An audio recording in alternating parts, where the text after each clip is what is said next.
My wife cheated with the plumber, so I flooded our house, sued him, and divorced her. Alright, buckle up folks. This is the story of how my wife cheated on me with the plumber and how I got my revenge by flooding our house, suing the guy, and divorcing her sorry butt. Let's start at the beginning. My wife and I had been married for about 5 years, and things were going. Well, they were going. We had our ups and downs, like any couple, but I never thought she'd do something like this. I was working a job that required a lot of travel, and I was away for up to a week at a time.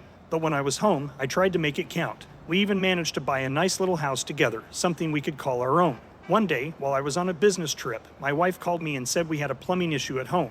The water pressure in the kitchen was really low. Apparently, one of the pipes in the basement had sprung a leak and water was pooling up. She said she'd called a plumber and he'd be coming by the next day to take care of it. Cool, I thought. Problem solved. Now, being the paranoid person I am, I had installed a home security system that included live feed cameras in every room, except the bedrooms and bathrooms, of course. We could check the footage anytime from my phone, and it gave me some peace of mind while we were away. My wife had no idea that it was active 24/7. She thought we only used it when we would leave the house together. So, the day the plumber was supposed to show up, I got a notification that someone had entered the house. I pulled up the live feed and saw the plumber, a pretty burly dude with a beard, getting to work on the problem in the basement. I went about my day, checking the feed from time to time to make sure everything was going smoothly. At one point, I noticed my wife was getting a bit too friendly with the plumber. They were chatting and laughing, but I figured they were just being polite. No big deal. Well, things escalated pretty quickly from there. I checked the feed again an hour later, and there they were, going at it right there in the living room. It felt like a punch to the gut. I couldn't believe what I was seeing. My wife, the woman I'd pledged my life to, was cheating on me with some random plumber. As the red haze of anger began to clear, I knew I had to do something.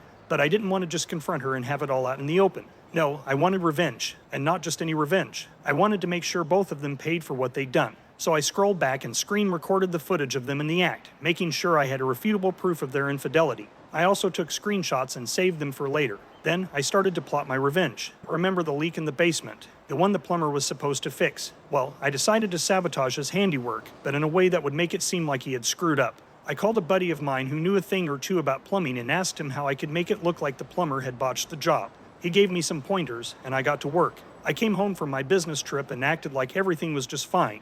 It was miserable, but I knew I wanted to get some payback, so I kept my eyes on the prize and pressed on. I had the opportunity to go out of town again in 2 days, and normally I wouldn't have opted in for another trip so quickly, but I wanted to get this show on the road. So the night before I left, I went down to the basement and started to carefully sabotage the plumber's handiwork.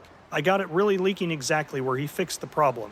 Our basement is finished, but we don't really use it. However, the damage that was about to be done was going to really add up, enough to cause this dude some financial pains for sure. The next morning, I left for my trip. A couple of days later, I got a frantic call from my wife, saying that the basement was flooded, and she didn't know what to do. I played the concerned husband and asked her how bad it was, and she said it was so deep that she couldn't walk down there. I told her to call a restoration company and have them come and start pumping the water out. I also told her to call the plumber and have him come and see what damage had been done. The plumber, realizing that he'd really screwed up, started apologizing profusely to my wife. He offered to fix the damage for free, but I wasn't about to let him off that easy. I had bigger plans in mind, so I flew back home to assess the damage. The basement was ruined, with water damage everywhere. My wife was beside herself, apologizing for not checking to make sure that the leak had stopped. Little did she know that I was already well aware of her little tryst with him. I decided it was time to drop the bombshell. First, I called a lawyer. I went to see him and told him about the situation, including the affair and the bad plumbing job.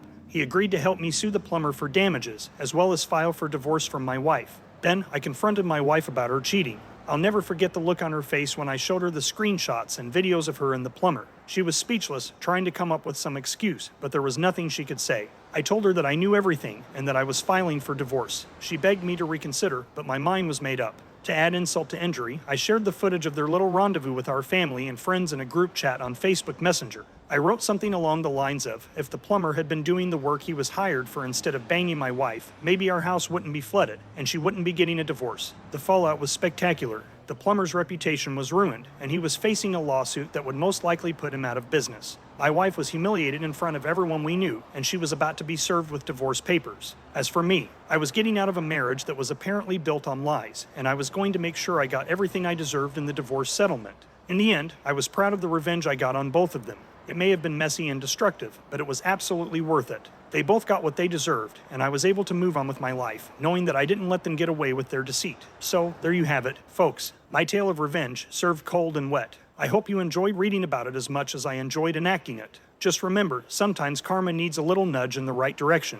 And when it comes to getting even, there's nothing quite as satisfying as watching your enemies get soaked in their own bad decisions. That one was a mess. What do you think? Let us know your thoughts in the comments section below. When you subscribe, be sure to click the notification bell. Click here for more Tangled threads.